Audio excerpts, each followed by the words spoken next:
ओम शांति। आज 5/1/2025 प्रात मुरली ओम शांति अव्यक्त बाप दादा पुनरावृत्ति 17/10/2003 मधुबन।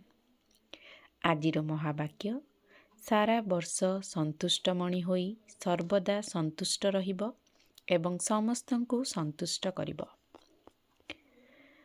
आजिर वरदान शुभ चिंतन एवं शुभ चिंतक स्थितिर अनुभव द्वारा ब्रह्मा बाबांक समान मास्टर दाता हुआ।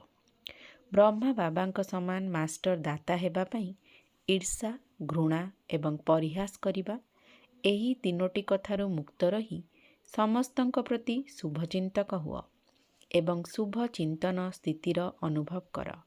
काहींकिना जहा भितरे ईर्षार अग्नि रही थाए से निजे मध्य जळुथाए एवं अन्य को मध्य दुखी करिथाए।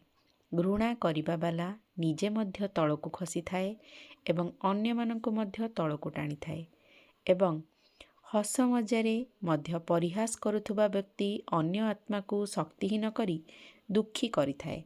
सेथिपाई एही तीनोटी जाक कथारु मुक्त रही शुभ चिंतन स्थितिर अनुभव द्वारा दातांकर संतान मास्टर दाता हुआ। आजिर स्लोगान मन बुद्धि एवं संस्कार उपरे संपूर्ण राज्य करुथुबा स्वराज्य अधिकारी हुआ। ओम शांति।